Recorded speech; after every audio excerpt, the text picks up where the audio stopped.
This local government system in India comprised of both rural and urban local governments.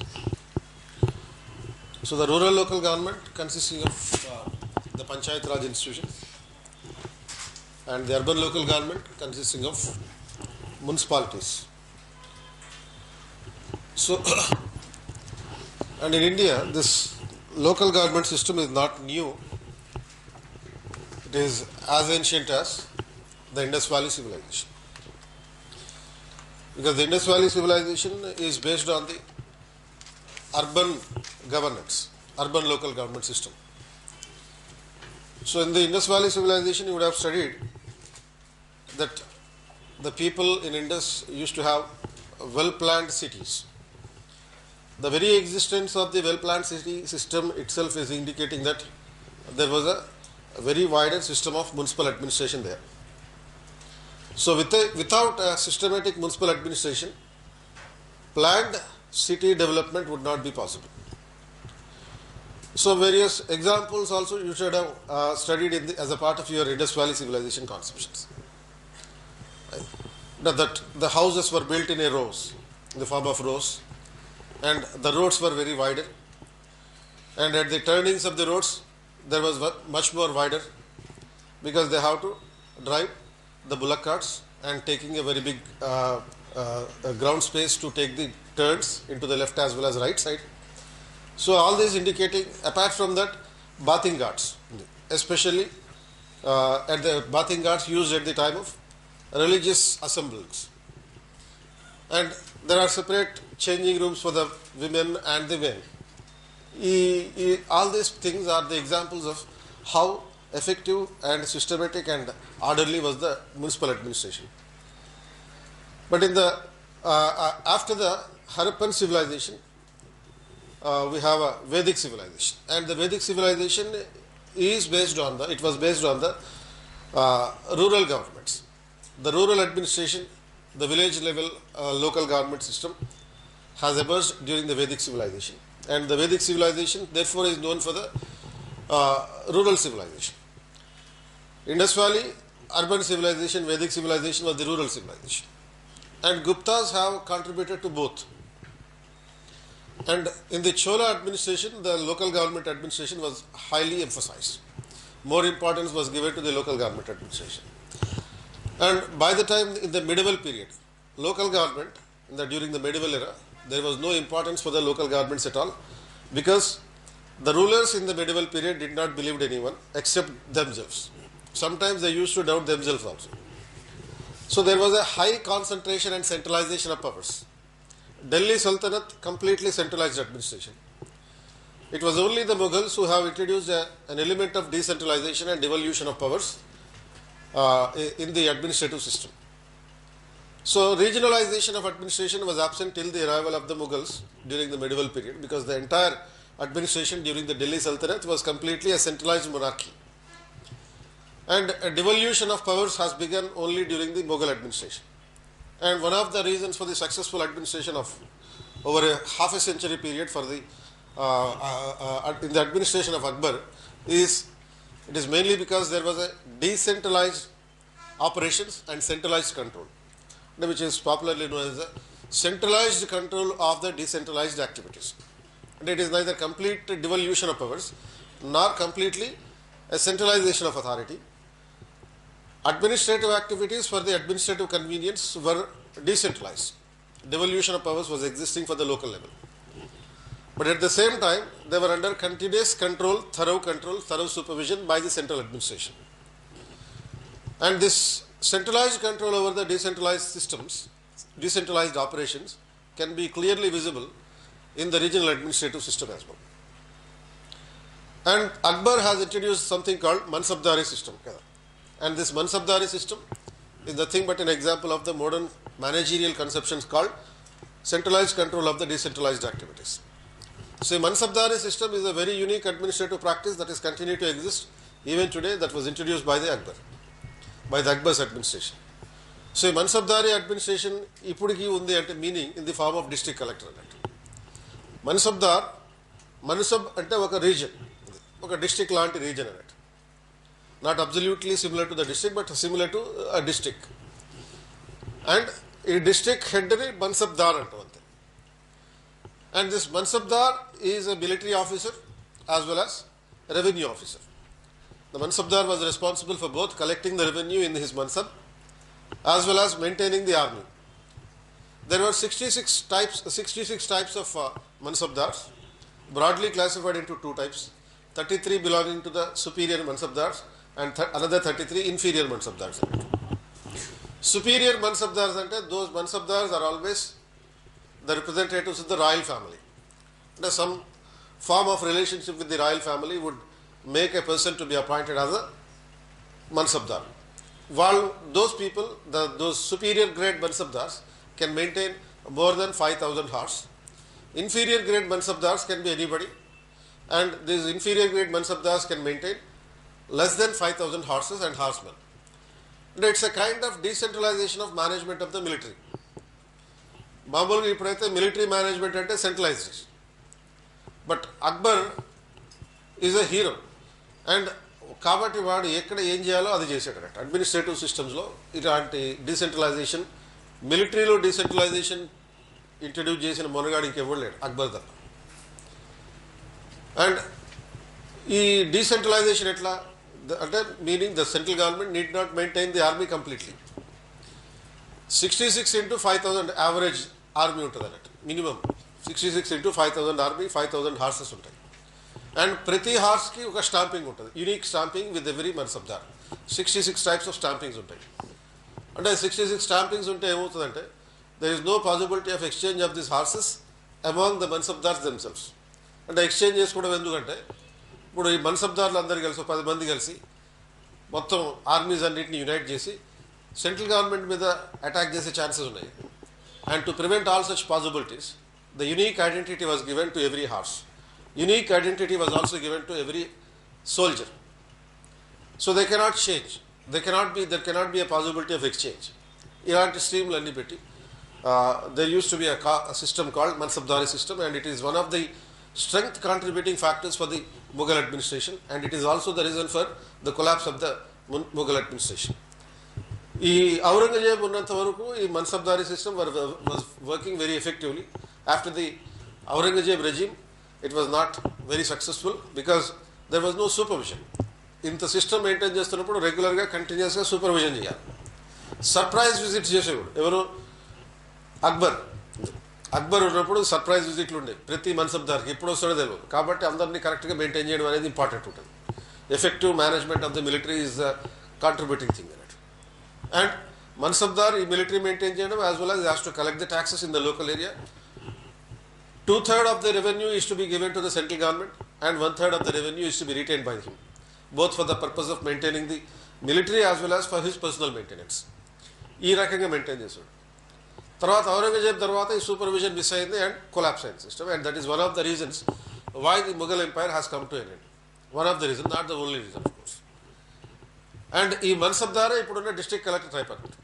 1772లో Warren Hastings introduce the institution of collector, and that collector institution was also similar to the Mansabdar. So ఈ collector పని ఏంటి? Same revenue collection and law and order. అప్పుడేమో military అంటున్నాం, ఇప్పుడేమో police అంటాం, అంతే తేడా. The remaining all of the powers of the collector and the Mansabdar are the same. So it's a reflection of the Mughal administration rather than only the British colonial legacy. ఏది district collector post అనేది. తర్వాత మనకి ఇప్పుడు సిటీలో police administration చూడడానికి ఎవరు ఉంటారు?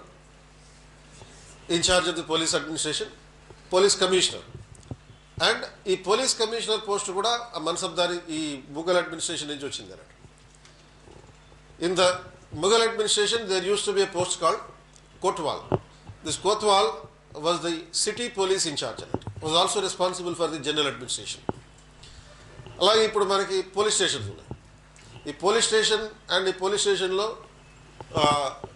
Constable ఉంటాడు. ఈ police station and constabulary system was also taken from the Mughal administration, because it is the Mughals who have introduced the concept called the police stations. They used to call it as Thana, and the in charge of the Thana was the Thanedar. So the Thanedar is the station house officer, simple ga. Any local administration activities. ఒక సిటీకి police incharge సెపరేట్గా ఉండాలి అనే ఒక idea వచ్చిందంటే మగాడంటే order బుజ్జి అని అనుకుంటాడు. ఎందుకని ఒక 500 years 600 years 1000 years తర్వాత కూడా ఆ స్కీమ్ నడుస్తూనే ఉంది. సిటీకి సెపరేట్గా పోలీస్ ఇన్ఛార్జ్ ఉండడం అనే స్కీమ్ అనేది. City is the local administration. And so very little attention was paid, very less attention was paid for the local government administration, though there are a few traces of the local government administration during the Mughal period. And then in the modern period, that is with the arrival of the British, the municipal administration has got more strengths. And how the municipal administration has got more strengths with the emergence of the Mughal administration, modern British administration. So in India, it is the British who have established the municipal corporation for the first time in 1687. And Madras Municipal Corporation was the first municipal corporation to be established, followed by a municipal corporation in Bombay and Calcutta. వీళ్ళు first ఇట్లా municipal administration, municipal corporation administration వీళ్ళు ఈ British east India company develop చేసింది. The reasons are not secret. The reasons for development of the municipalities in the country, particularly in the port cities, was not secret. ఇవన్నీ port సిటీసే కదా. Wherever they have develop this municipal administration. Even మన మచిలీపట్నంలో కూడా port develop చేసింది. And so ఈ పోర్ట్స్నే ఎందుకు develop చేశారు, వేరే ఎందుకు డెవలప్ చేయలేదు అంటే ఈవెన్ బిగినింగ్లో క్యాపిటల్ ఏది వీళ్ళకి, east India company first capital Calcutta. And తర్వాత ఢిల్లీకి షిఫ్ట్ అయ్యారు. 1912 వరకు ఢిల్లీకి షిఫ్ట్ కాలే. ఎందుకు షిఫ్ట్ కాలే? కలకత్తాలో పోర్ట్ ఉంది కాబట్టి. And ports are useful for the easy commutation to England. And easy commutation, not only for the easy commutation from England to India and India to England, and the ports are also used for the trading purposes. కాబట్టి పోర్ట్స్ని ముందు develop చేశారు. ఆ తర్వాత వేరే urban areas develop చేశారు. And over a period of time, gradually the local government system was actually confined only to the port cities. Gradually, over a period of time, the local government system was strengthened, keeping in view the needs of the people in India as well. And in this process, in 1872, there was a resolution called Mayo Resolution. And this Mayo Resolution was the first government declaration for the empowerment of the local governments. For the empowerment of the local government means what? It's a resolution to strengthen the local bodies, keeping in view the needs of the local people for the direct participation of the people. So for the direct participation of the people, to increase their opportunity to participate in the local administration, Mayo Resolution was issued. But that Mayo Resolution was not implemented. Later again in 1880s, a Ripon Resolution was announced, which is considered to be the Magna Carta of the local governments in India. Ripon Resolution is known as the Magna Carta of local governments. And this Ripon, Lord Ripon, who issued this resolution for the empowerment, political empowerment and financial empowerment of the local bodies, is known as the father of local governments in India. Lord Ripon. So, endukani vaadni father of local governments analante, because he was having an intention, at least intention to empower the local governments, both financially as well as politically. And the single most important objective of the Ripon Resolution is called promoting political and popular education. Promoting the political and popular education is the single most important objective behind this Ripon Resolution. And ఈ political and popular education అంటే ఏంది? Once upon a time, local governments were considered by the British as a source of providing additional income to the central government. They were used only as a source of providing additional income. అంతే. ఇప్పుడు economic survey కొత్తది వచ్చింది, ఒకటి చదివారా? పోనీ ఆ title చూసారా? Economic survey. Very good. I want the spirit from you. I'm expecting the spirit from you. నేను ఇంకా భయపెడతారనుకున్నా, చదివేశాను సార్ అని చెప్పి ఎవరని చెప్పి భయపెడతారేమో అనుకున్నా. కాబట్టి నాకు భయపడాల్సిన అవసరం ఏమీ లేదు. And keep it up. You are very great. So economic సర్వేలో చాప్టర్స్ చదివారే పని, మొత్తం బుక్ అంతా చదవమని చెప్పట్లే, అనవసరంగా అటువంటి పనులు చేసి నన్ను భయపెట్టకండి. అండ్ చాప్టర్ టైటిల్స్ చదివారా? ఈ చాప్టర్ టైటిల్స్లో లాస్ట్ చాప్టర్ టైటిల్ ఏముంది? లాస్ట్ చాప్టర్ టైటిల్ ఉంది, competitive federalism to sub federalism అని ఉంది అన్నట్టు. అండ్ దాంట్లో ఈ అర్బన్ లోకల్ బాడీస్ గురించి డిస్క్రిప్షన్ ఉంటున్నట్టు. How the urban local bodies are to be managed at present and how they are being managed. So urban local బాడీస్లో most important tax that is not most important revenue source for the local bodies which is not being properly used is the property tax. Not properly utilized అని చెప్పారు. And ఈ property ట్యాక్స్ని కనుక కరెక్ట్గా use చేసుకోవడం start చేస్తే then the urban local government need not depend upon anybody else. ఎందుకంటే ఈ urban ఏరియాస్లో ప్రాపర్టీస్ డెవలప్ అవుతున్నాయి. ఇండియాలో పర్టికులర్గా ఇండియాలో డెవలప్ అవుతున్నట్టుగా వరల్డ్లో ఇంకెక్కడ డెవలప్ కావట్లేదు. అంటే ఒక ఇల్లు కట్టాడంటే ప్రాపర్టీ వచ్చినట్టు కదా. అండ్ ఏ ట్యాక్స్ అయినా అవాయిడ్ చేయొచ్చు కానీ ప్రాపర్టీ ట్యాక్స్ ఎస్కేప్ కాలేవు యాక్చువల్గా. ఎందుకని ఇప్పుడు ట్యాక్స్ అడగడానికి వచ్చినండి నాకు ప్రాపర్టీ లేదు అన్నాం అనుకో, వాడు ఊరుకుంటాడా? ఎదురుగానే ప్రూఫ్ కనపడుతూ ఉందిగా. So but because of the lack of commitment from the municipal authorities they are not properly collecting the property tax. అది వీళ్ళు జస్ట్ ఒక ఇల్లు కట్టుకోవడం దానికి పేమెంట్ చేయాలని కాదు వేసేది ప్రాపర్టీ ట్యాక్స్. స్క్వేర్ ఫీట్లను బట్టి వేస్తారు అన్నట్టు. బిల్టప్ ఏరియాలు స్క్వేర్ ఫీట్లను బట్టి ఎన్ని ఫ్లోర్లు ఉంటే అంత స్క్వేర్ ఫీట్లు లెక్క పెట్టాలి. ఇలా ట్యాక్స్ వేస్తారు. అండ్ పర్టికులర్గా in the cities like Bengaluru, Hyderabad, Pune ఇలాంటి సిటీస్లో, ఇంకా కాన్పూర్ ఇలాంటి సిటీస్లో ఈ కొత్త మాల్స్ కట్టడం అనేది బాగా ఎక్కువ అవుతుంది. అండ్ ఆల్రెడీ హైదరాబాద్లో ఒక 20-30 మాల్స్ ఉన్నాయి. అండ్ ఇంకో 30-40 మాల్స్ ఆన్ ద యాన్యువల్ ఉంది. సో ఇవన్నీ కనుక కన్స్ట్రక్షన్ చేస్తే అండ్ ఒక్కొక్క మాల్లో మినిమం 3-4 లక్షలు ఏముంటాయి స్క్వేర్ ఫీట్ ప్లేసెస్ ఉంటాయి అన్నట్టు. 3-4 lakhs. అండ్ ఒక్కో స్క్వేర్ ఫీట్ మీద రూపాయి ట్యాక్స్ వేసినా కానీ ఒక్కొక్క మాల్ నుంచి లోకల్ బాడీకి మినిమం 3 లక్షల రూపాయలు వస్తుంది. అట్లా కట్టుకోమని చెప్పి ఎంకరేజ్ చేస్తూనే ఉండాలి. ఇప్పుడున్న సిటీ సరిపోవట్లేదా? అయితే ఇంకొంచెం ముందుకెళ్ళు, నో ప్రాబ్లం, కట్టుకో, బాగా కట్టుకో, అండ్ అలాగే ట్యాక్స్ కూడా కట్టుకో అని కూడా చెప్పొచ్చు అన్నట్టు. ఈ స్కీమ్లో ఉందన్నట్టు. This is how the government wanted to improve its revenue sources and asking the local governments also to improve their local sources, revenue sources without a need for depending upon the central government or the state governments. So ఈ స్కీమ్లో revenues the local bodies were viewed only as a source of revenue for the center. ఇప్పుడైతే local body revenue collection చేస్తే అదే వాళ్ళే వాడుకుంటారు. And in those days during the east India company and the British government administration the revenues collected by the local bodies were to be transferred to the central government completely. So it was an additional source of income from the central government, for the central government. But this Ripon resolution was revolutionary mainly because this resolution has insisted upon financial empowerment of the local bodies, political empowerment of the local bodies. So financial empowerment ante endi, local bodies can impose the taxes and they can use those taxes for their own administration. The local bodies can use this taxes for their own administration. They can borrow money with the prior approval of the central government, and they are also allowed to spend the money by themselves without seeking the permission from the central government up to a certain level. ఇలా కొన్ని లిమిటేషన్స్తో పెట్టి financial autonomy ఇచ్చారు. It was propose to give financial autonomy to the local governments with subject to certain accountability also. ఇంకోటి ఏంది political empowerment. So political empowerment అంటే till this Ripon resolution the local governments were managed by the bureaucrats.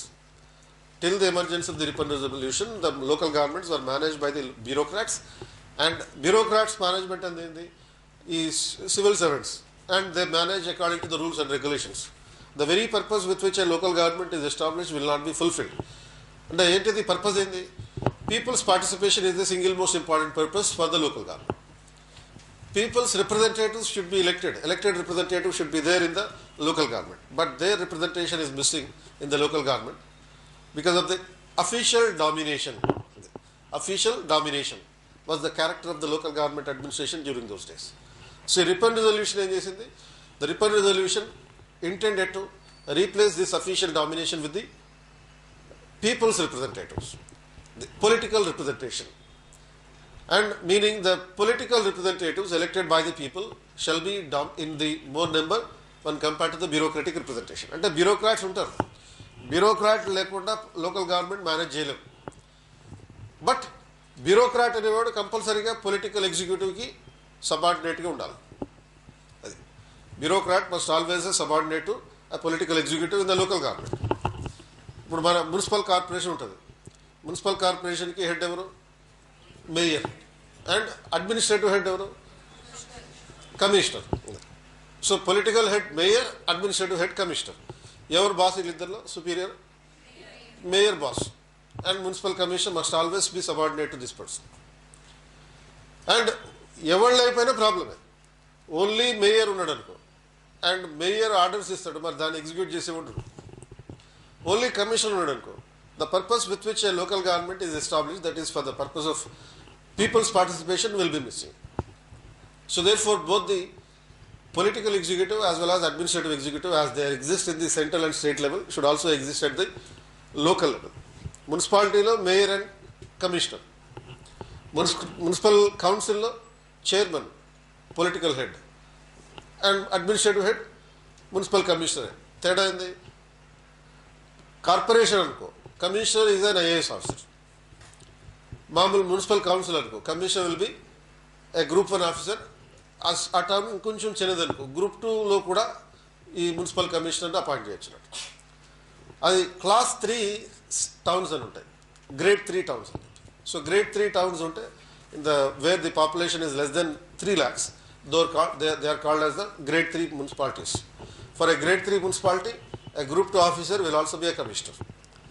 So ఈ స్కీమ్లో what is required is a political empowerment of the local people, local government, and accordingly the local government will be managed by the people's representatives, headed by the people's representative, and there is also a continuity of the representation from the bureaucratic side. See the political and financial empowerment of the local bodies. And the single most important objective of this resolution is known as political and popular education and giving the people an opportunity to participate in the local politics through their representatives.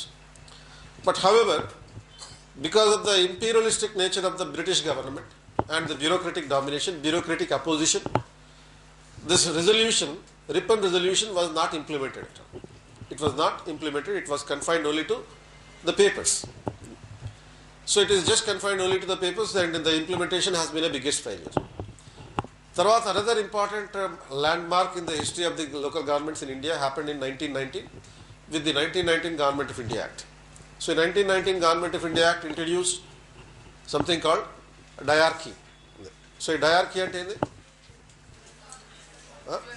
Dual rule, dual administration, where the administrative matters are classified into reserved and the transferred items. Reserved items is to be managed by British government, and transferred items is to be managed by Indian minister. So local governments were classified as a transferred item. Another landmark happened in 1935, in the 1935 Government of India Act, which created the federalism. And the federalism anappudu center state relations untai, and 3 lists were introduced. Among the 3 lists, state list is there, and state list to local government is incorporated. And the same legacy continued after the commencement of the constitution. And with the commencement of the constitution in 1950, the local governments were incorporated as a state item, a state list item in the entry 5, item number 5 on it. And in the original constitution, there are only 2 references about the local governments. Only 2 articles, 2 provisions were there in the local governments. One is in the state list, that is the local government is the matter of state list. Second item in the directive principles, article 40. So article 40 lo untadi, it is the responsibility of this government, state, it is the responsibility of the state to promote the local governments, to promote the panchayat raj institution, village panchayats అని ఉంటుంది. So ఈ రెండు తప్ప ఇంకేమీ లేవు అన్నట్టు constitution, original constitution. And but before at the national level, though the establishment of the local government is not compulsory for the government, central or state government, but several states have initiated the process of developing the local bodies. And in 1952, the central government implemented a program for the rural development and community development. And that program is called Community Development Program. And this Community Development Program ante, community ante in the society. A program for the development of the society with the participation of the members of the society. And the members of the society ante evaru? People. With the people's participation, development has to take place.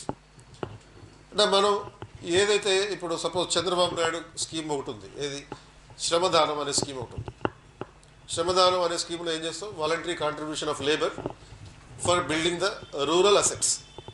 Voluntary contribution of labour for building the rural assets. ఇప్పుడు శ్రమదానం అనే scheme 1994లో introduce చేసినప్పుడు మీరు పుట్టారా? ఇంకా పుట్టలేదు అప్పటికి. బాగా youth అనుకుంటా మీరు.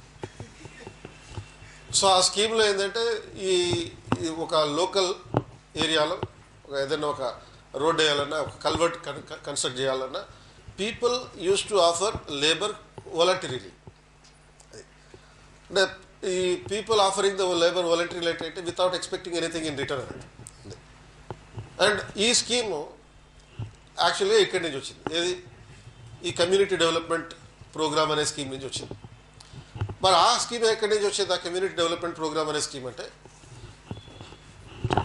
1951లో ఒక కృష్ణమాచారి కమిటీ అని ఒకటి పెట్టారు.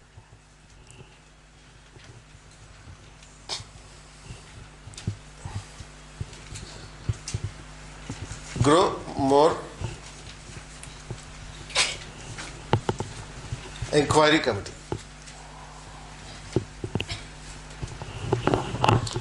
Grow more food enquiry committee. అంటే గ్రో మోర్ ఫుడ్ అంటే ఏంది? అగ్రికల్చర్ ప్రొడక్టివిటీ ఇంక్రీజ్ చేయడం. And so this committee recommended the CDP based on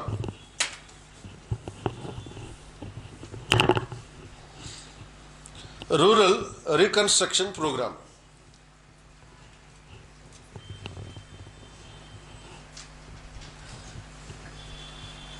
In Etawah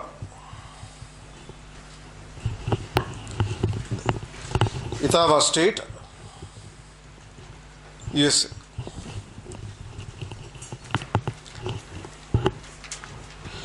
So in USA at that time, a program called Rural Reconstruction Program was under implementation. Based on that model, the Gromore Food Inquiry Committee recommended the implementation of this Community Development Program.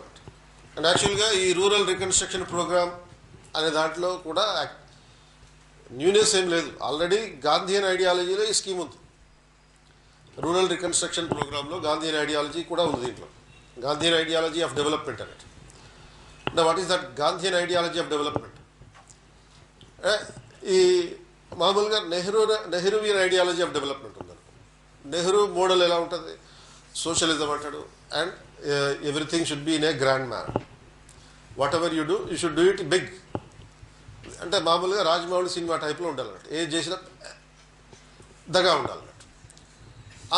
ఈ heaviness అనేది ఈ నెహ్రూ డెవలప్మెంట్లో model అన్నట్టు. Heavy industrialisation, తర్వాత river water ప్రాజెక్టులు కట్టాలంటే multipurpose heavy river water projects. And infrastructure development కూడా హెవీగానే ఉండాలి. అగ్రికల్చర్ డెవలప్మెంట్ కేజీ 2 కేజీలు ప్రొడ్యూస్ చేస్తారంటే ఒప్పుకోరు. And heavy productivity in the agriculture. ఈ స్కీములన్నీ నెహ్రూవియన్ మోడల్ అన్నట్టు. బట్ గాంధీ స్కీమ్ అట్లా కాదు. గాంధీ స్కీమ్ మెల్లగా, చిన్నగా, లైట్గా, ఈ స్లోగా జరుగుతుంది. So heaviness is opposed by Gandhi. He is emphasizing on small budgets by creating the village republics. Creating the village republic. So village republic ante hindi, village is being treated as a republic of its own, where the people direct contribution will be there for everything. Now in the village republican system, the people in the village will contribute everything for their own development, and they emerge into a self-sustained entity. The villages will emerge into a self-sustained entity based on the Indian traditions. The Indian traditions lo ee ఈ Vedic period నుంచి start అయిన scheme ఈ పంచాయత్ అనే scheme. So ఈ పంచాయత్ అనే స్కీమ్లో ఈ పంచాయత్ అనే వర్డ్ ఉంది. ఈ పంచాయతీలో పంచ్ అంటే 5, ఆయత్ అంటే village headmen, rule by the village headmen by 5 people, not village headmen 1, by 5 village headmen అన్నట్టు. సో వీళ్ళలో ఈ 4 communities కూడా ఉంటారు. చతుర్వర్ణాశ్రమ రిప్రజెంటేటివ్స్ 4 ఉంటారు. And there is also a పంచమ రిప్రజెంటేషన్ ఫ్రమ్ ది పంచమ. బ్రాహ్మణ్ రిప్రజెంటేటివ్, క్షత్రియ, వైశ్య, అందరు మొత్తం 5 community రిప్రజెంటేటివ్స్ ఉంటారు. And one of these 5 must be a woman. One of these 5 members should be a woman. So ఈ స్కీమ్ అంటే 5లో 1/3 ఎంత? 5లో 1/3 ఎంత? 1 ఉంది. సో కాబట్టి ఆ 1/3 reservation to women was also there in the ancient period.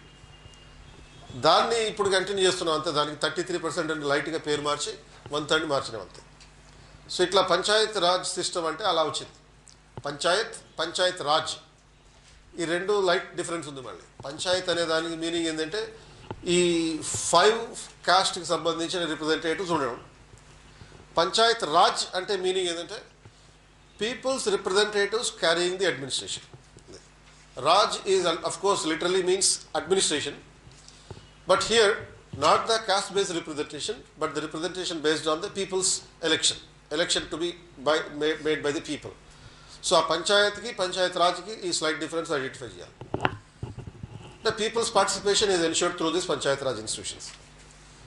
And ఈ Gandhi scheme ఇది అన్నట్టు లోకల్గానే వేరే వాళ్ళ మీద డిపెండ్ కాకుండా సెల్ఫ్ రిలయన్స్ తోటి social self Reliance, economic self Reliance, and even the political self Reliance, including the administrative self Reliance. అంటే లోకల్గా పబ్లిక్కి పంచాయతీని ఏర్పాటు చేసుకోవాలి, ఎలక్ట్ చేసుకోవాలి. మరి వాళ్ళందరూ పాలసీస్ తయారు చేస్తారు. మరి ఇంప్లిమెంటేషన్ ఎవరు చేస్తారు? దానికి బ్యూరోక్రసీ కావాలి కదా. మరి ఆ బ్యూరోక్రసీ కావాలంటే గవర్నమెంట్ మీద డిపెండ్ కావాలి కదా. నో, అక్కర్లేదని చెప్పినట్టు. మరి అక్కర్లేకపోతే ఏం చేయాలి? అడ్మినిస్ట్రేటర్స్ని ఎక్కడి నుంచి తీసుకురావాలి? Every family in the village has to contribute, sacrifice 1 member in the family for carrying out the administrative work. అంటే సపోజ్ విలేజ్లో ఒక 100 families ఉన్నాయనుకో, ప్రతి ఫ్యామిలీ నుంచి ఒకటి వస్తాడు. 100 మంది అడ్మినిస్ట్రేటర్స్ అన్నట్టు. ఆ పంచాయతీకి 100 మంది అడ్మినిస్ట్రేటర్స్. ఇది ఎంతకన్నా ఎక్కువేం కావాలా? రోజు వాడు 1 గంట పని చేసినా కానీ ఆ పంచాయత్ అడ్మినిస్ట్రేషన్ కంప్లీట్ అయిపోతుంది. అండ్ రోజు గంట పని చేసి ఓన్లీ 1 hour పని చేసి పంచాయత్ అడ్మినిస్ట్రేషన్ కంప్లీట్ చేసుకునే పాసిబిలిటీ ఉంది. And all the ideologies of the Gandhi can be easily implementable. And ideology of Gandhi అంటే సపోజ్ అగ్రికల్చర్ డెవలప్మెంట్, తర్వాత ఈవెన్ ఈ small scale industry development, cottage industry development, ఇవన్నీ చేసుకుంటారు అనుకో, ఎవరి మీద డిపెండ్ కావాల్సిన పని లేదు. There will be mutual exchange of economic resources with in the village without a need for depending upon others, even the urban areas. Government కూడా ఏదో చేస్తుంది అని చెప్పి వెయిట్ చేయాల్సిన పని లేదు. అండ్ ఈ స్కీమ్ అంతా కలిపితే ఏమవుతుందంటే అది కమ్యూనిటీ డెవలప్మెంట్ పేరు అని చెప్పి కొత్త పేరు పెట్టారు అంతే. And in this community development scheme a village level worker was appointed because this community development program was implemented based on the development of infrastructure, industries and the agriculture sectors in the rural areas. Infrastructure including the both physical infrastructure as well as non-physical infrastructure, human infrastructure and education facilities as well as health facilities ee kuda iyali ee developmental process lo. Totally, there are 8 fields identified as a part of this community development program to be implemented. And తర్వాత లోకల్గా ఎవడైతే ఉంటాడో ఆ ఒకరిని లోకల్గా లైట్గా మిగతా వాళ్ళకన్నా ఎక్కువ చదువుకున్నోడిని విలేజ్ లెవెల్ వర్కర్గా అపాయింట్ చేస్తారు. And this village level worker is train to create awareness among the people about various facilities that are provided through the CDP. And ఈ రకంగా ఈ విలేజ్ లెవెల్ వర్కర్ తోటి ఈ సిడిపి ప్రోగ్రామ్ని స్టార్ట్ చేశారు. అంటే ఇది కనుక కరెక్ట్గా ఇంప్లిమెంట్ అయి ఉంటే the ideology with which the CDP was initiated would have been fulfilled and it should have been continued even today as well. If it is properly would have been implemented. అది అంటే ఏ purpose తోటి implement చేశారు దీన్ని? People participation in achieving the social development, local development in N area. But ఆ peoples participation అనేది కాలేదు. మరి peoples participation కాకుండా ఏం జరిగింది అంటే 2 years later the government appointed a block development officer. So block development officer అంటే బీడీఓ, వాడిని ఇప్పుడు మనం ఏమంటాం అంటే ఎంపీడీఓ అంటాం, మండల్ పరిషత్ డెవలప్మెంట్ ఆఫీసర్ అని చెప్పి. సో వాడికి ఇంకా కొన్ని స్టేట్స్లో బీడీఓ అనే పేరే ఉంటుంది. అండ్ బీడీఓ అంటే government appointed bureaucrat. So bureaucrat అంటే మీనింగ్ ఏంటి, రూల్స్ అండ్ రెగ్యులేషన్స్ అంటాడు వాడు. And people participation opposes. And the BDO as a bureaucrat will also be opposed to the transparency in the administration. Participatory administration is opposed. And as a result, with the emergence of the BDO system, that the purpose of the local government system, the people's participation in the community development program, is lost. So later year, that was in 1953, another program was started called National Extension Service. So in National Extension Service kuda ilantide, CDP ilantide. And 5 years later, Planning Commission appointed a committee, 1957, under the chairmanship of Balwant Rai Mehta. This Balwant Rai Mehta committee studied the implementation of the CDP and NES, Community Development Program, and National Extension Service. Now, for the purpose of seeing whether how far the programs have been implemented, అది చూడడానికి ఈ committee appoint చేశారు. And the committee observed that these two programs are successfully failed.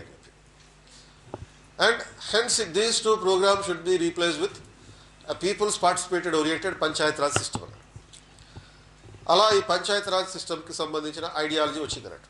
This is the background for the emergence of the panchayat raj system. ఈ CDP and NES were the responsible programs, the programs that were immediately preceded the emergence of the three-tier system of local government systems. So on the recommendations of Balwant Rai Mehta committee, a three-tier structure of local governments was established.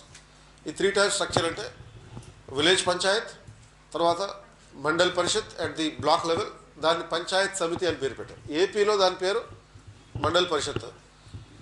And యాక్చువల్గా బల్వంత్ రాయ్ మెహతా పెట్టిన పేరేంది panchayat samiti. And at the district level there is a zilla parishad. Panchayat samiti అంటే ఏంది? సమితి అంటే collection, a collection of gram panchayats and villages. A collection of several villages is called a panchayat samiti, which we call as mandal. And our three-tier structure.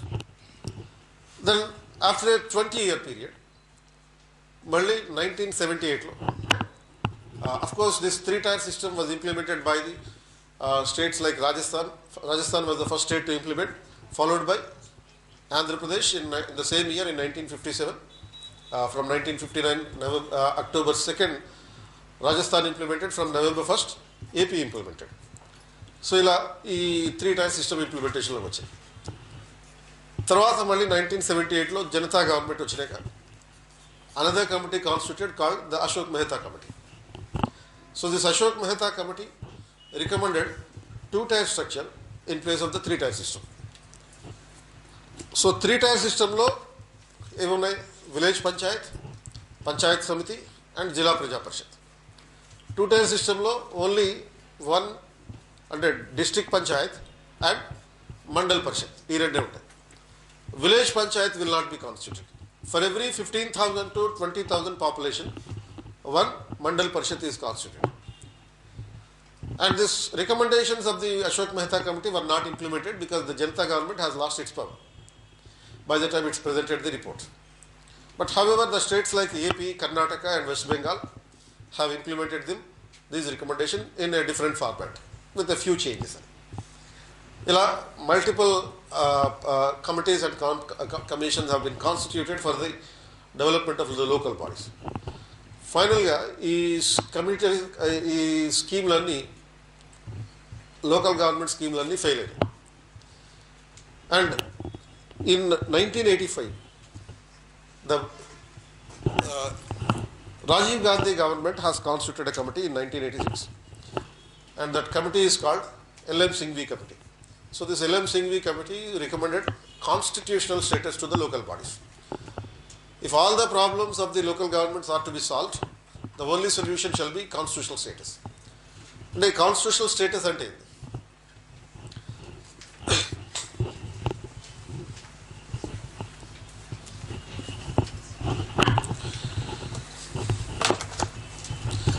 so India democracy basic condition, decentralization. And from 1950 to 92, the decentralization was absent.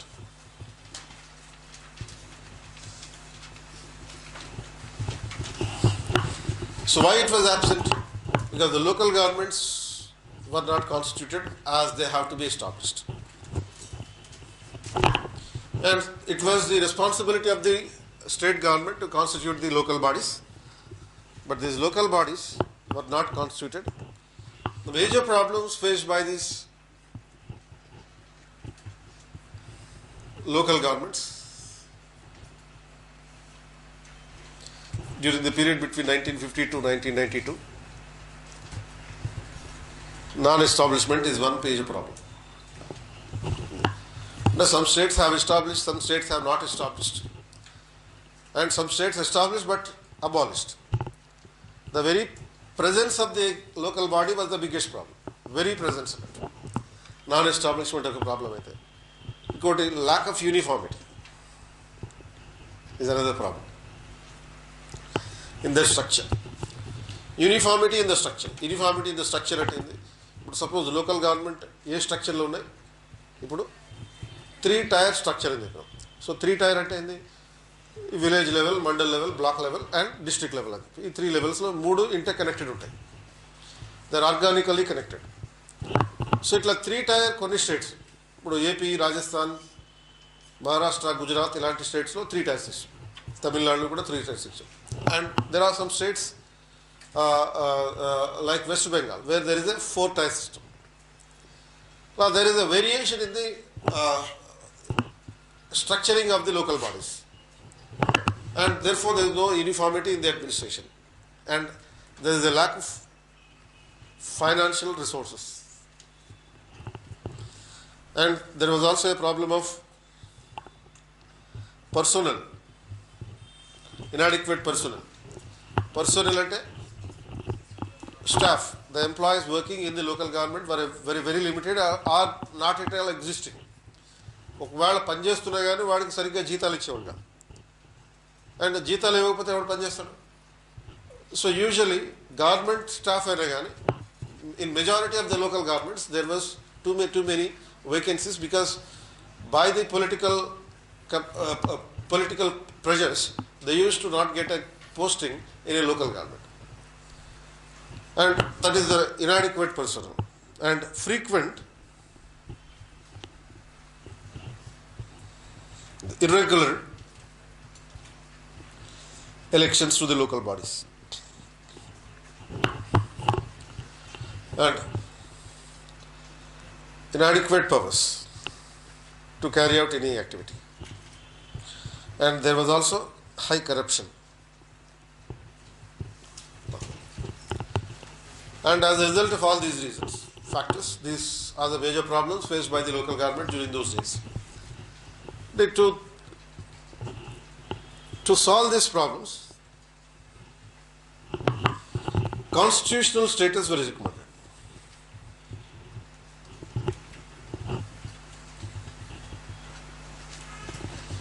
To resolve all these issues, the only solution shall be constitutional status.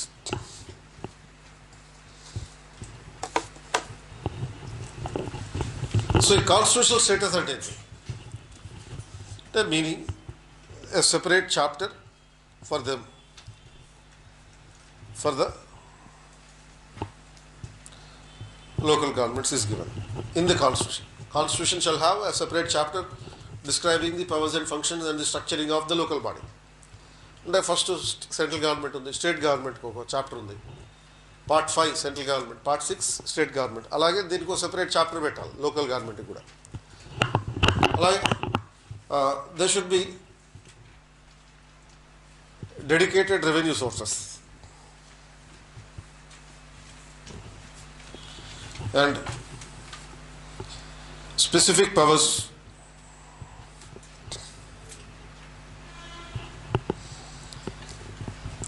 and regularity of election,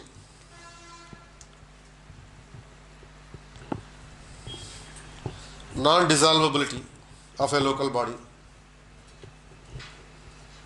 When all these conditions exist, that would be called a constitutional status. So ఈ constitutional status ఇవ్వాలని ఈ LM Singhvi committee recommend చేసింది. And on the recommendations of the LM Singhvi committee, Rajiv Gandhi government in 1989 introduced 64th and 65th amendment bills to give constitutional status to the panchayats and municipalities respectively. So 64th amendment bill was intended to give constitutional status to the panchayats, 65th amendment bill above municipalities. But however, that was approved by the Lok Sabha but rejected by the Rajya Sabha. Rajya Sabha rejected it on the grounds that it is anti-federal. Why it is anti-federal? Because the local government is a state subject and the central government దీని మీద లా చేయడం అంటే an attack of the central government over the state list. So mainly because of the lack of majority for the Rajiv Gandhi government in the Rajya Sabha, it was defeated. తర్వాత మళ్ళీ ఫైనల్గా 1992లో PV Narasimharao పవర్లోకి వచ్చిన తర్వాత then this amendments were enacted and they were enacted as 73 and 74th amendment in 1992, which came into force from 1993. So the dream of constitutional status to the local bodies has been fulfilled with the 73-74th amendment to the Panchayat Raj institutions and the municipal bodies. ఇట్లా ఈ local governments పెట్టాలని ఇంత ఎందుకు ఆరాటపడిపోతున్నాము? The reason is there are too many advantages from this local governments. There are major advantage being they are called as the grassroots level democratic institution. The very purpose of the democracy is to begin at the grassroots level. Grass root అంటే ఏంటిది? Gross అంటేనే కింద ఉంటుంది, నేల మీద ఉంటుంది. దాని route ఇంకా కిందకు ఉంటుంది. అంటే local government will provide strength to the administration from that level. Administration in a democracy will be imparted strength at the grassroots level. Therefore, local governments are called grassroots institutions. Like these local governments will be like a training ground for the future leadership. A training ground for the future leadership. Ante meaning in the, what is this training ground for the future leadership? Future lo పెద్ద chief మినిస్టర్లు, prime minister అయిన వాళ్ళందరూ ఒకప్పుడు సర్పంచ్లే లేకపోతే ward మెంబర్లే. నేటి ward మెంబరే రేపటి prime minister అన్నట్టు. అంటే వార్డు మెంబర్ అంటే ఏమన్నాడు? మామూలుగా ఒక గ్రామ పంచాయతీలో ఒక వార్డు నుంచి ఎలక్ట్ అయినవాడు అన్నట్టు. ఒక గ్రామ పంచాయతీ member, ward, even prime minister కూడా కావచ్చు, ప్రెసిడెంట్ కూడా అయ్యే ఛాన్సెస్ ఉన్నాయి. ఇప్పుడు నీలం సంజీవ్ రెడ్డి అలాంటి వార్డు మెంబర్ లెవెల్ నుంచి ప్రెసిడెంట్ అయినవాడే.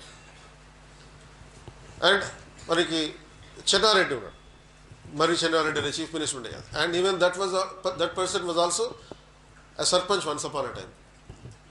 సో వీళ్ళందరికీ లోకల్ లెవెల్లో ముందు ట్రైనింగ్ వచ్చేస్తుంది అన్నట్టు.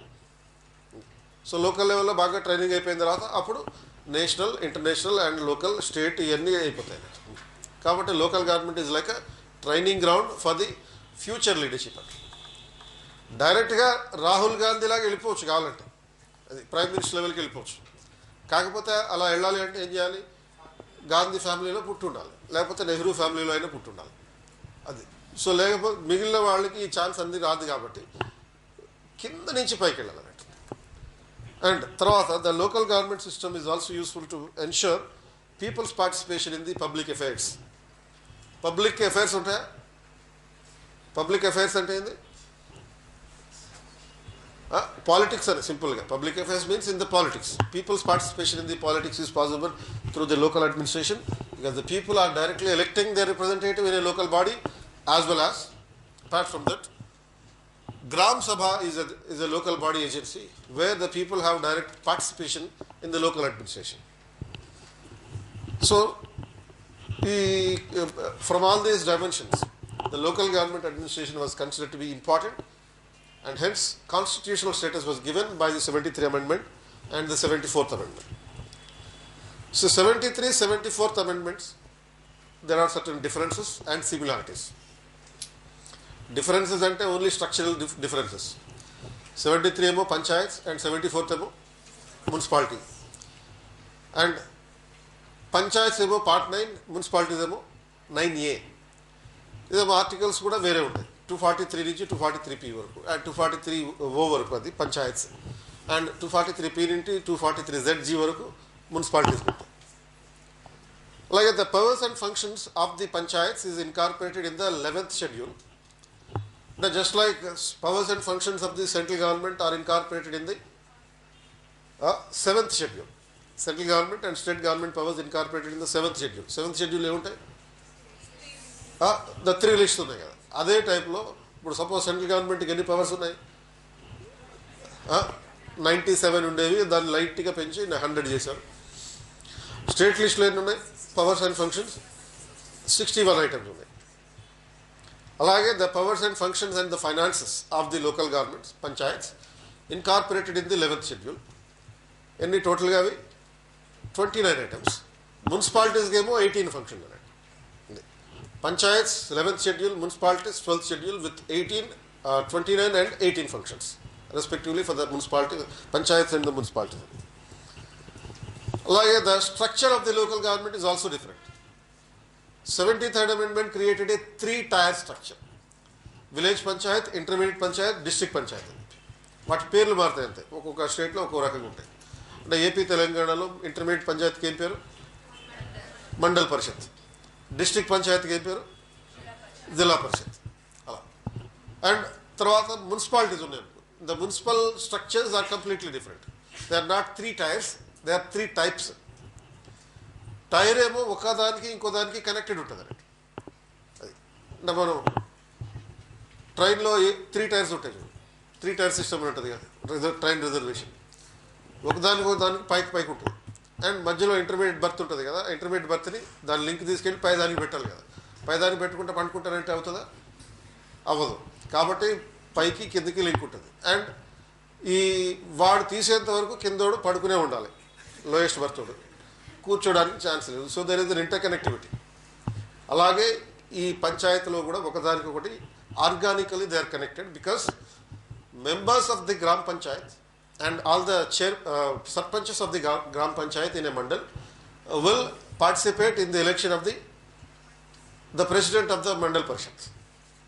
Alage the members of the chairpersons of the mandal parishad will participate in the election of the jilla parishad. There will be a possibility of such a representation interconnecting each other. Adi organic connection antadi. Kani municipalities ki connections levu, evadi independent aadadu. ఇది 2-tier system లాంటిది అన్నట్టు.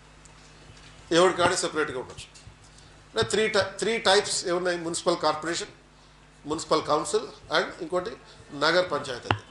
Municipal corporation is establish for a larger urban area. Council is establish for the municipality is establish for the smaller urban area, ఒక town అంటాం దాన్ని. And Nagar Panchayat is establish for a transitional area.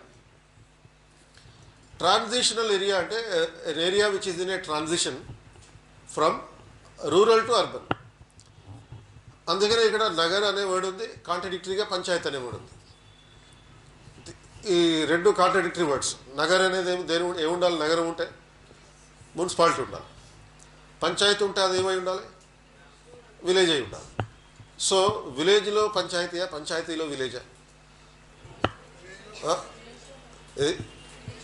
విలేజ్లో municipality, విలేజ్లో పంచాయతీ కాదు, విలేజ్లో municipality అనమాట అది. So ఈ ఫ్రంట్ పర్సనాలిటీ బ్యాక్ మున్సిపాలిటీ అంటే చూడండి, అది కూడా కాదు, ఇది వేరే స్కీమ్ అన్నట్టు. సో ఈ స్కీమ్లో ఎట్లా ఉంటుందంటే that is an transition where there is a transition of an area from a rural to an urban area. ఇలా ట్రాన్సిషన్ అయినప్పుడు ఏమవుతుంది? That rural area is acquiring the characteristics of a village. జనరల్గా suburban areas అని ఉంటాయి చూడు, ఆ suburban ఏరియాస్లో యూజువల్గా ఇటువంటి నగర పంచాయతీలు ఉండొచ్చు. సబర్బన్ అంటే ఏంటది? అంటే సిటీకి కొంచెం దగ్గరలో ఉండే రూరల్ ఏరియాస్ అన్ని సబర్బన్ ఏరియాస్. ఇప్పుడు మనకి సిటీ బస్సులు ఉంటాయి కదా, సిటీ బస్సులు ఒకటి ఉంటాయి, సబర్బన్ బస్సులు అని ఉంటాయి, డిస్ట్రిక్ట్ బస్సులు అని ఒకటి ఉంటాయి. ఇది మన ఆర్టీసీ నడిపించేది. డిస్ట్రిక్ట్ బస్ ఏమో చాలా దూరం పోతుంది, అండ్ సిటీ బస్ ఏమో లోపలనే తిరుగుతుంది, కొట్టుకుంటుంది అక్కడే. మరి సబర్బన్ బస్సు సిటీ దాటి లైట్గా ముందుకెళ్ళి మళ్ళీ వచ్చేస్తుంది, అది సబర్బన్ ఏరియా. కొంచెం విలేజ్ లాగా కనపడుతుంది, కానీ ఇంట్రాక్షన్ విలేజ్ అర్బన్ ఏరియాతో ఎక్కువ ఉండడం వల్ల వాడికి ఈ అర్బన్ బిల్డప్స్ కూడా ఉంటాయి. సో దాంతో it is in a process of transition, industrialisation, people depending upon the non agricultural activities increasing.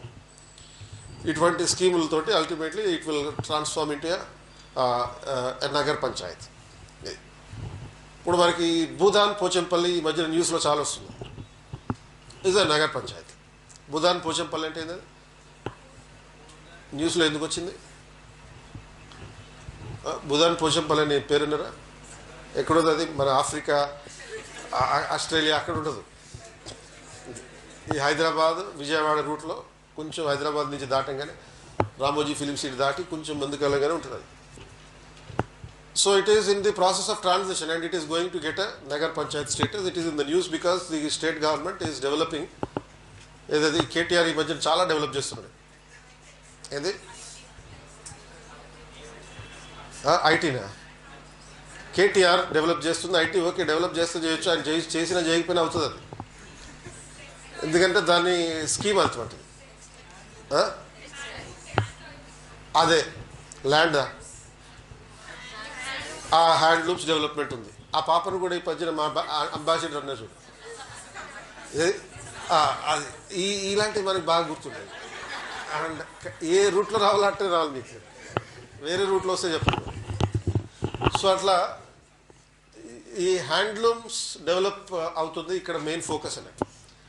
It is the mother of all the handloom development. ఏది భూదాన్ పోచంపల్లి అనేది. పోచంపల్లి చీర అంటే తెలుసా? మీకు తెలియదేమో, మీ పేరెంట్స్ తెలుసు, వాళ్ళని అడిగింది. అండ్ సో ఈ పోచంపల్లికి మంది ముందు ఈ భూదాన్ ఎందుకు పేరు పెట్టాం? ఈ భూదాన్ మూమెంట్ స్టార్ట్ అయింది ఇక్కడ అన్నట్టు. వినోబా భావే స్టార్ట్ చేసేది కదా, ఇక్కడి నుంచి స్టార్ట్ అయింది. అలా ఈ it is in the process of transition. Maybe having in the future it is going to have ఈ సిస్టమ్, ఇది నగర్ పంచాయత్ అనే సిస్టమ్ ఉంటుంది. ఇప్పుడు శ్రీకాకుళంలో రాజాం అనే ఒక ప్లేస్ ఉంది కదా, ఆ ప్లేస్ కూడా ఈ నగర్ పంచాయత్ ఉంది. And so this is the only place in Andhra Pradesh where the nagar panchayat is constituted. ఇది Rajam is the only place in the Andhra Pradesh having a nagar panchayat for a transitional area. And so these are the fundamental differences, only structural differences between the panchayats and the municipalities. Remaining all other aspects are the similarities. Suppose in a local government, in every local government there will be reservation. Municipality aina panchayat aina. Reservation ante different people will have different types of reservation to ensure the social empowerment of the people. The SC/ST reservation in proportion to their population. SC/ST reservation will be there in every local body in proportion to the population. Only if there is a minimum 10% or more population of the SC/ST, there will be reservation. Otherwise, there is no reservation. If the 100% population is SC/ST, no reservation will be there. The less than 10% unna reservation under the SC/ST ki, 100% unna undadu. Or more than 80% unna undadu. Women reservation is compulsory, including quota in quota. Including the quota in quota ante meaning reservation within reservation, reservation in the general category. Ee rendu scheme unnai. And what is the percentage of the reservation for the women? 33%. And now in 2010 the central government has proposed 1/10th amendment for the panchayats and 1/12th amendment for the municipalities to increase the reservation from 33 to 50%.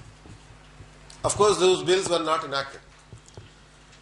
And since they were not enacted, reservation continued to be 33%. And there is an opportunity for the states to increase the reservation to up to 50%. And already 11 states are already implementing, 13 states are already implementing 50% reservation to women. ఈ 13 స్టేట్స్లో AP and Telangana ఉన్నాయి. మనం ఏ స్టేట్లో ఉన్నాం? AP Telangana అనే స్టేట్స్లో ఉంటున్నాం కాబట్టి మనం ఫస్ట్ పాయింట్ అది తెలుసుకోవాలి. And it is only from 2011, in the year 2011 that 50% reservation for the women was increased. ఇప్పుడు లాస్ట్ లోకల్ బాడీ ఎలక్షన్స్ ఎప్పుడు ఫైట్ చేశారు? 2014లో ఫైట్ చేశారు. ఆ 2014 లోకల్ బాడీ ఎలక్షన్స్లో ఈ పోస్టర్లు మీరు చూసుంటారు కదా, ఎలక్షన్ పోస్టర్లు చూసుంటారు కదా, లేడీస్ ఎక్కువ కనపడతారు, జెంట్స్ ఎక్కువ కనపడతారు. నాకైతే లేడీస్ ఎక్కువ కనపడతారు. అంటే రీజన్ ఏంటంటే లేడీస్ ఎక్కువ కంటెస్ట్ చేశారు కాబట్టి, అంతేగాని వేరే రకాలుగా కాదు. అండ్ సో ఈ లేడీస్ ఎక్కువ ఎందుకు కంటెస్ట్ చేశారు అంటే 50% రిజర్వేషన్ ఉన్నది. As a result of the 50% reservation, what happens is the representation of the women in the country, entire country, is around 58% in the local bodies. అంటే 50% రిజర్వేషన్ ఇస్తే 58% women ఎట్లా represent అవుతున్నారు అంటే ఇంకో 8% జనరల్ కేటగిరీ నుంచి కూడా contest చేసి గెలిచిపోతున్నారు. So ఈ రకంగా చూసేవాళ్ళు ఉంటే డెఫినెట్గా గెలుస్తారు. సో అలా ఈ ఇప్పుడు రిజర్వేషన్ ఉంది లేడీస్కా జెంట్స్కా? సో రిజర్వేషన్ అంటే ఎట్లా ఉండాలి? లెస్ దెన్ 50% ఉండాలి. బట్ రిప్రజెంటేషన్ ఎంత ఉంది? 58% ఉంది. Particularly the states having the 50% reservation states right. AP, Telangana is also one of them. అలాగే ఓబీసీ రిజర్వేషన్ ఉందనుకో. The OBC reservation shall be provided depending upon the legislation by the state legislation, based on a law made by the state legislature. That means that is not a compulsory reservation. OBC reservation is not binding. SC/ST and women reservation is binding. SC/ST women reservation lo kuda even only women reservation is compulsory. SC/ST reservation kuda optional oka rakanga implement cheyali. But ela implement cheyali? Subject to the proportion of population in that area of that SC/STs. అంటే ఇప్పుడు suppose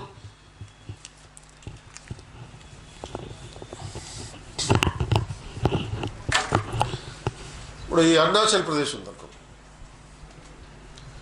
so Arunachal ప్రదేశ్లో almost 98% population ST population.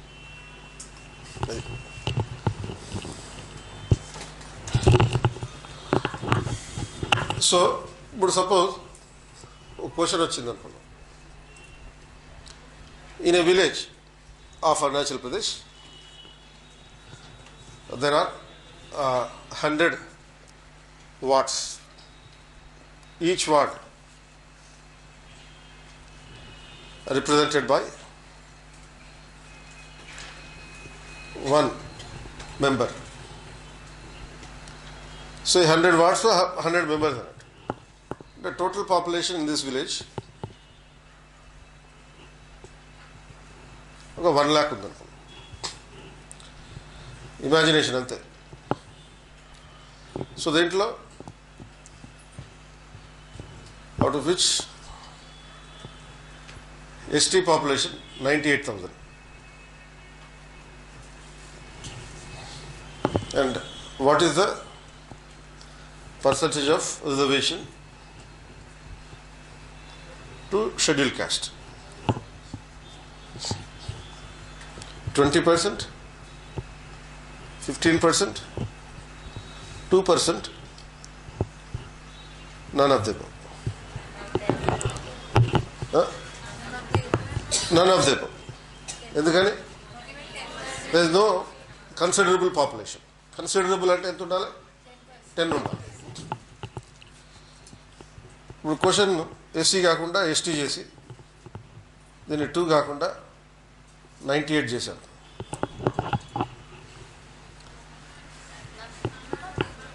ఇప్పుడు answer ఏంది? Still the answer is none of them, because almost entire population is ST population, therefore there is no reservation. And the same situation is existing in Haryana as well. అంటే అరుణాచల్ ప్రదేశ్లో there is neither reservation to ST nor reservation to SC. Haryana entire population is almost majority population is SC population, there is no ST population. కాబట్టి అక్కడ కూడా reservation ఎస్టీకి లేదు. అలా that is the proportion of population అంటే. అలాగే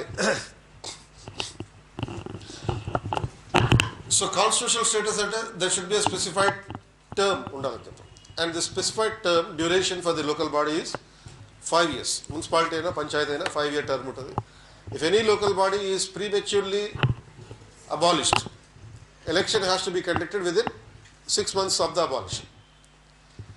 And the local bodies disqualifications are ఉన్నాయి.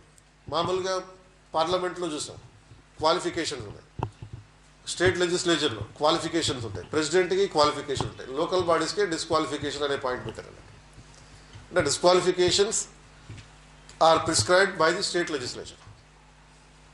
And a person cannot be considered as disqualified for contesting the local body for having only 21 years of age అనే point. అంటే minimum దీన్ని reverse చేసి పాజిటివ్గా చదువుకుంటే the minimum qualification required to contest the local body election is 21 years of age. And the disqualification says that a person is not qualified to contest the election of the local body unless he is qualified to contest as member of state legislature. So ఎమ్మెల్యేగా contest చేయాలంటే minimum age ఏంది 25 years. Just because he is not having 25 years but having only 21 years cannot be disqualified అని కూడా ఉంది. కాబట్టి qualified. The minimum age to contest the local body is 21. And additional disqualification can also be prescribed by the state legislation. So additional disqualification అంటే ఏ స్టేట్కి ఆ state ఉంటాయి అన్నట్టు. ఇప్పుడు సపోజ్ హర్యానాలో ఒక డిస్క్వాలిఫికేషన్ పెట్టారు and that was also received the judicial approval. Right, last year అదే ఒక కాంట్రవర్సీ అయింది. ఎంపీలకే లేదు, ఈ లోకల్ బాడీ వాళ్ళకి ఉండాలా ఇదే అని చెప్పి. ఏంటది? Educational qualification. Minimum educational qualification was prescribed. మళ్ళీ అది దాంట్లో కూడా రిజర్వేషన్స్ ఉన్నాయి, రిజర్వేషనల్ రిలాక్సేషన్స్ ఉన్నాయి. అంటే సపోజ్ ఎస్టీ ఉమెన్ అనుకో 3rd class is adequate. SC women అనుకో 4th class చదువుకుని ఉండాలి. పాస్ అయ్యేదా లేదా అనేది ఇంపార్టెంట్ కాదు, చదివిందా లేదా అనేది ఇంపార్టెంట్. అలాగే ఓసీ మేల్ ఉన్నాడు అనుకో 10th class చదవాలి. ఓసీ మేల్ 10th class చదివి ఉండాలి. విత్ పాసా వితౌట్ పాసా? వితౌట్ పాస్ అయితేనే బెటర్. పాస్ అయ్యేవాడికి వాడికి దురదృష్టం పాస్ అయితే, ఎందుకంటే ఈ పాలిటిక్స్లో తెలియనివారు పాస్ అయితే ఇంటర్మీడియట్లో జాయిన్ చేస్తారు, అది కూడా చైతన్యంలో. వాడి జీవితం నాశనం అయిపోతుంది. సో కాబట్టి ఈ పాస్ కాకుండా ఉన్నవాడు అదృష్టవంతుడు, పొలిటీషియన్ అవుతాడు. ఈ క్వాలిఫికేషన్ ఇండియాలో ఇంకెక్కడ లేదు, ఇది ఒకటే ఉంది. And that was approved by the judiciary as well. And in the states like AP there is a disqualification saying that those people who are having more than 2 children born after 1993, 1994 will not be eligible to contest the local bodies. The people who are having more than 2 children born after 1994 will not be eligible to contest the election. The 1994 అనే cut off date ఎందుకు తీసుకున్నామంటే the year from which the local government system in AP came into force. Panchayat Raj Act of Andhra Pradesh was enacted in 1994. Most of the states were required to make their Panchayat Raj Acts within 1 year from the date of commencement of this act. The 73 amendment commencement అయిన 1 year లోగా ఏ స్టేట్కి ఆ state ఈ local body acts తీసుకోవాలి. ఇప్పుడు ఇది ఎప్పటి నుంచి ఇంప్లిమెంటేషన్లోకి వచ్చినాయి? 1993 నుంచి ఇంప్లిమెంటేషన్లోకి వచ్చినాయి. From 1993 April 24 73rd amendment has come into force. From 1993 June 1st 74th amendment has come into force. Within 1 year from the date of this commencement, every state has to enact those laws, local body acts. So AP lo Panchayat Raj Act enacted in 1994, AP Panchayat Raj Act. So ila AP Panchayat Raj Act aa year lo chesaru kabatti if anybody who is having more than 2 children born after 1994 are not eligible to contest the local election. So అంటే దీని meaning 1994 కన్నా ముందు పుట్టుంటే eligibility ఉందని. అంటే 1994కి ముందు 2 పిల్లలు పుట్టేసి ఉన్నారు. And ఈ వీడి ఒకడు ఉన్నాడు, వాడికి మళ్ళీ 94 తర్వాత ఇంకో 2 పిల్లలు పుట్టారు. 94కి ముందు 2, ఆపరేషన్ ముందు ఒకటి అండ్ ఆపరేషన్ తర్వాత ఒకటి, చేతులు కడుక్కుంటాం కదా. అలాగే 94 ముందు 2 పిల్లలు ఉన్నారు, 94 తర్వాత మళ్ళీ ఇంకో 2 పిల్లలు పుట్టారు. ఇప్పుడు ఎలిజిబిలిటీ ఉందా లేదా? ఉంది. నేను చెప్తుంది ఇదే, 2 పెట్టింది వీటికి. అంతకుముందు పుట్టిన పిల్లలు 2 ఏంది మరి తూచాళ్ళు. అంటే నీ పిల్లలని కాదు, నీ పిల్లలే, దాంట్లో ఏం డౌట్ లేదు నాకు. అండ్ కాకపోతే వాళ్ళిద్దరు పుట్టింది ఎప్పుడు? They were born before 1994, not after 1994. కాబట్టి 94 తర్వాత ఓన్లీ 2 పిల్లలు పుట్టారు కాబట్టి నో ప్రాబ్లం. అండ్ ఇంకొకడు ఉన్నాడు, 94లో మ్యారేజ్ చేసుకున్నాడు, 95లో పిల్లలు పుట్టడానికి రెడీ అయింది పరిస్థితి. అండ్ ఈ డెలివరీలో ఫస్ట్ డెలివరీలో ఒకటే పిల్లడు పుట్టాడు, ఇంకొకటి ఎలిజిబిలిటీ ఉంది కదా అని చెప్పి. అండ్ 1996లో మళ్ళీ డెలివరీ అయింది, ఈసారి ట్విన్స్ పుట్టారు. సో ట్విన్స్ పుడితే ఎంత రేటు? మొత్తం 3 అయినట్టు. Is he eligible? Definitely eligible. Definitely eligible. First డెలివరీలో ఒకటే కదా, ఫస్ట్ డెలివరీ ఒకటే, సెకండ్ డెలివరీ ట్విన్స్. అంటే ఇది దేవుడు చేసిన పాపానికి నన్ను ఏం చేయమంటాం అని కాదు. ఇక్కడ దీని మీనింగ్ ఏంది? According to this AP panchayat Raj act, twins are also treated as one born. కాబట్టి అది ఎలిజిబిలిటీ ఉంటుంది. అండ్ ఒరిస్సాలో ఇంకో స్కీమ్ ఉంటుంది. The people who are having more than one living spouse is not eligible to contest the local body. అది ఒరిస్సాలోనే ఈ scheme ఎందుకు ఉంది? ఎందుకంటే అక్కడ ట్రైబల్స్ ఉన్నారు, and tribals do not consider marrying more than one spouse as illegal or immoral.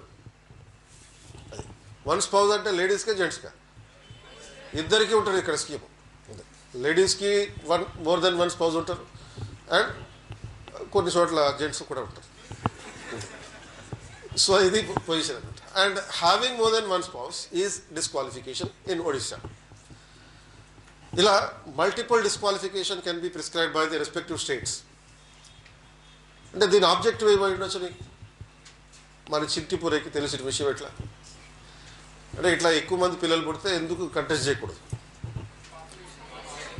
Population control. మనం బాగా ఎడ్యుకేటెడ్ కాబట్టి ఇటువంటి విషయాలు బాగా తెలుస్తాయి మనకి. పాపులేషన్ కంట్రోల్ చేయడానికి అని చెప్పి అనుకుంటాం మనం యాక్చువల్గా. బట్ దీని వలన ఏమైందంటే, మధ్యప్రదేశ్ లాంటి స్టేట్స్లో, even in Madhya Pradesh also this is a disqualification, that is having more than 2 children is a disqualification.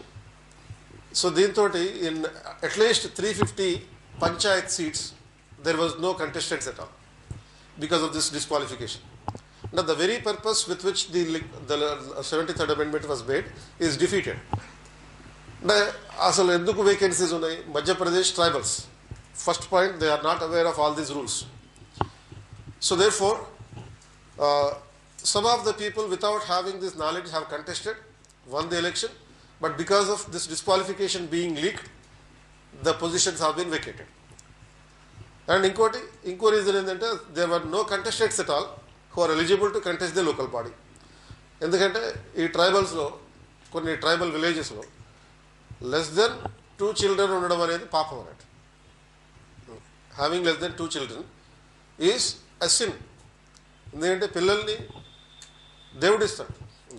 So దేవుడు ఇచ్చినప్పుడు మరి దేవుడిచ్చే ఒక గిఫ్ట్ని కాదు అనడం ఎంత పాపం అన్నట్టు. ఒక వరం ఇచ్చినప్పుడు దేవుడు కాదంటారా? ఎవరైనా కాదు అన్నాడంటే వాడు పిచ్చాడు అంటాడు.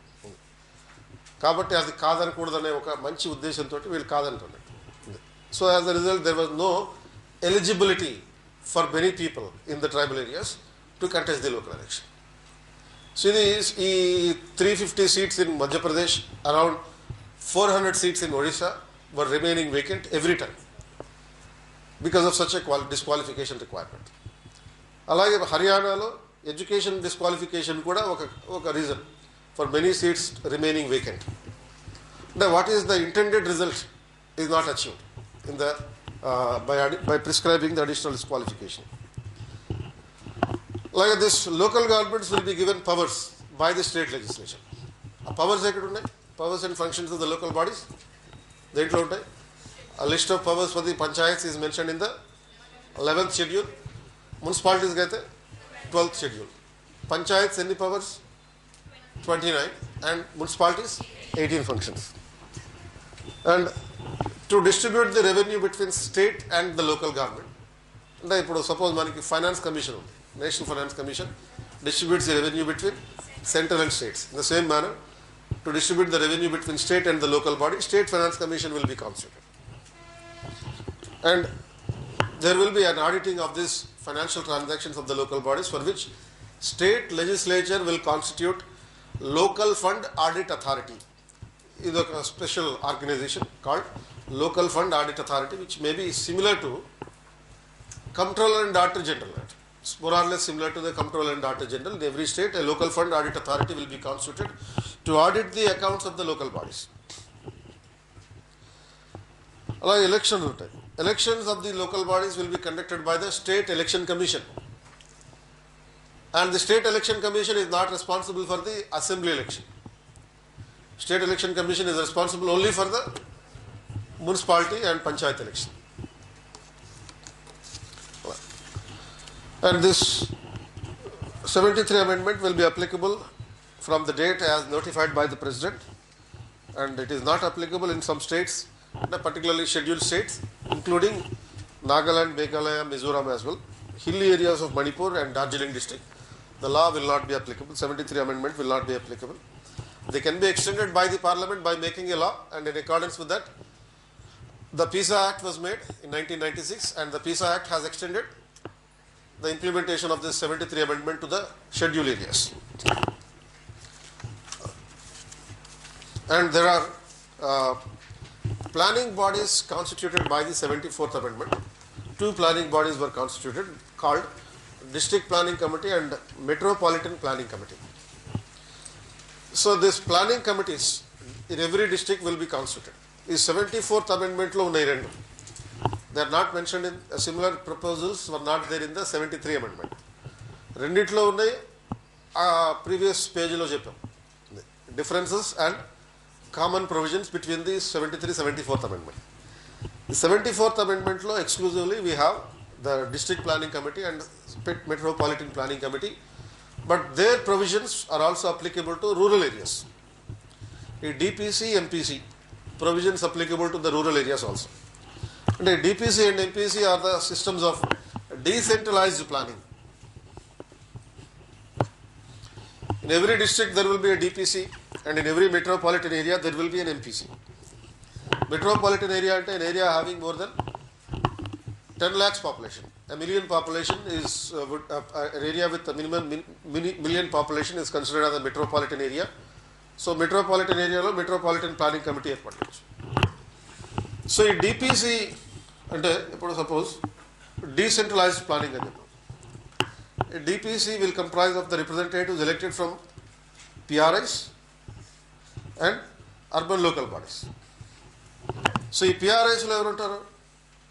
జిల్లా పరిషత్ ఉంటుంది, అండ్ మండల్ పరిషత్ ఉంటుంది, అండ్ విలేజ్ పంచాయత్ ఉంటుంది. దీస్ అపార్ట్ ఫ్రమ్ దిస్ ఈ యుఎల్బీస్ ఉంటాయి. ఏమున్నాయి? Municipal corporation, municipal council and Nagar Panchayat ఉన్నాయి. These people from among themself will elect the members of the DPC.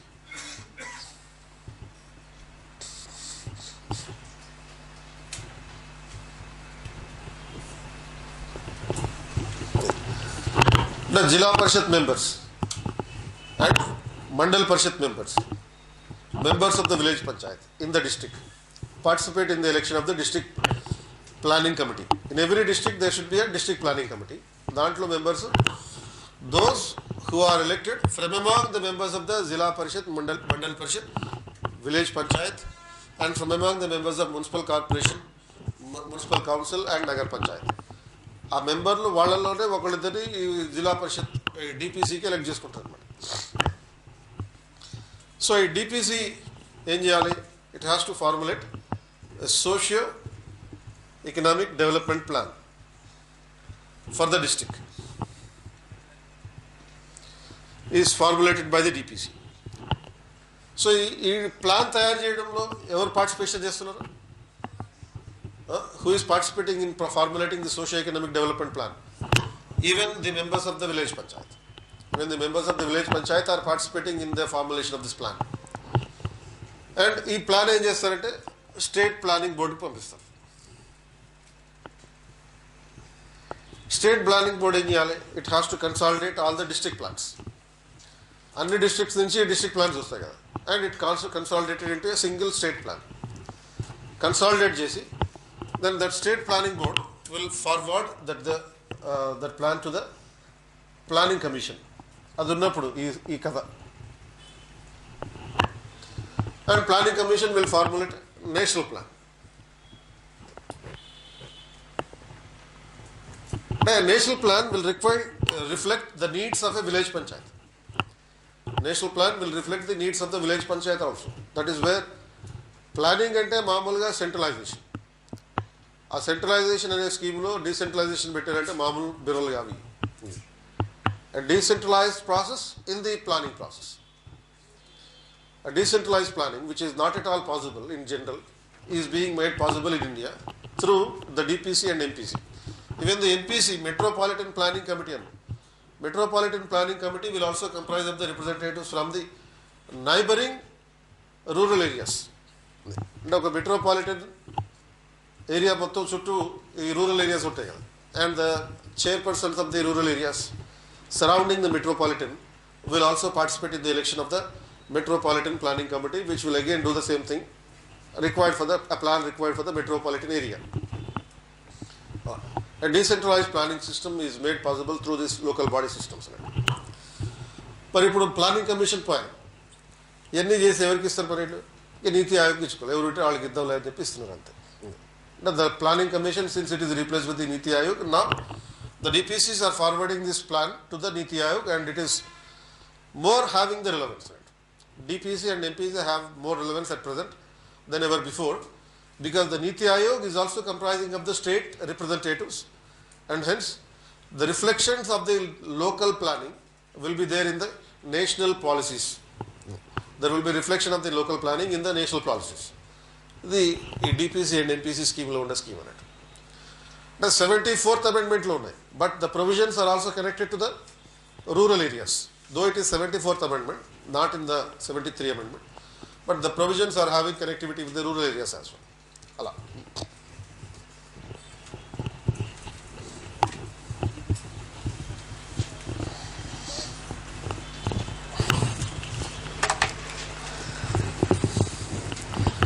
So overall, ఈ 73, 74th amendment మీద మినిమం ఒక 2-3 క్వశ్చన్లు రావచ్చు. Exclusively 73, 74th amendment.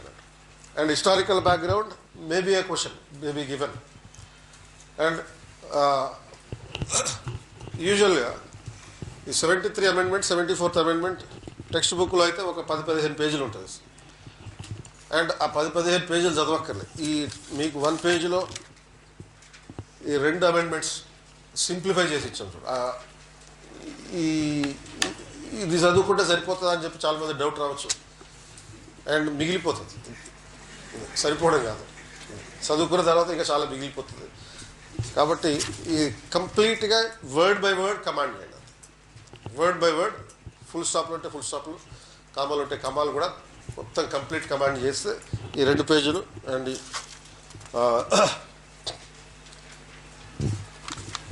and even the provisions of the PISA Act have also been given, which we have discussed in the earlier class. PISA Act provisions. అలాగే ఒక్కొక్కసారి మీ కర్మ పండి even question ఇలా అడగచ్చు regarding the nature of the 73, 74th amendment. There are broadly these amendments are classified into compulsory provisions and voluntary provisions. అంటే ఈ provisions చెప్పేటప్పుడు ఒక్కొక్క చోట as determined by the state legislature by a law, as appointed by the governor అని చెప్పాం. State legislature and governor అనే ఉన్నాయి అన్నీ కూడా వాలంటరీ ప్రొవిజన్స్. అంటే they will be decided by the state legislature and the governor by the respective states అనేది. Compulsory provisions అని ఉన్నాయన్నీ ఏమో irrespective of the state wish, they have to be implemented uniformly. One of the requirements of one of the failures of the local governments before 1992 was there was no uniformity అని చెప్పాం. To bring the uniformity of the local governments in the entire country, ఈ compulsory provisions ఉన్నాయి. అంటే in every rural local government there should be a gram sabha. A gram sabha must be there irrespective of the population of a state. ఇప్పుడు 3-tier structure అని చెప్పాం. ఆ 3-tier structure uniform ఉండాల్సిన పర్లేదు. To a maximum extent the 3-tier structure should be there. Wherever possible 2-tier structure can be adapted, but that possibility will be allowed only subject to the population. అంటే if any state having less than 20 lakh population, అంటే గోవా, మిజోరాం, మణిపూర్ ఇలాంటి స్టేట్స్లో they can have 2-tier structure. So 2-tier structure అంటే without having intermediate level. Ashok Mehta committee recommended 2-tier structure, but అది వేరే. అదేంది జిల్లా పరిషత్, మండల్ పరిషత్. ఇక్కడ 2-tier స్ట్రక్చర్ అంటే విలేజ్ పంచాయత్, జిల్లా పరిషత్ వితౌట్ ఇంటర్మీడియట్ పంచాయత్. సో ఈ వేరియేషన్స్. సో ఆ కంపల్సరీ ప్రొవిజన్స్ ఏంది and voluntary provisions. Compulsory provisions will ensure the uniformity of local government administration throughout the country. Voluntary provisions will be decided by the concerned state legislature and the governor.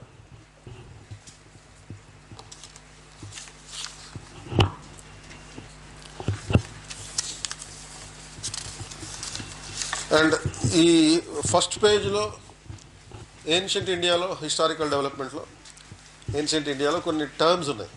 Local body authorities పేరు and local offices. ఇవి ఇలాంటి ఒక్కోసారి సివిల్స్లో ప్రిలిమ్స్లో ఇస్తుంటాడు ఈ special terms use చేసి. And ఇలాంటి ఏదైనా వస్తే అది హిస్టరీలో వచ్చినట్టు, బట్ క్రెడిట్ నాకు ఇవ్వాలి, హిస్టరీ సరిగ్గా. అండ్ అలాగే ఈ మెడివల్ ఇండియాలో కోట్వాల్ ఒక పేరు ఒకటి. తర్వాత Mir mohalla. Mohalla is nothing but what we are having today as a ward. So Mir mohalla is a spokesmen of the people in the village. Like the development of the British during the British period over a period of time, like the various provisions of the Ripon resolution were also given in detail. Batti as it is, because they are all the facts.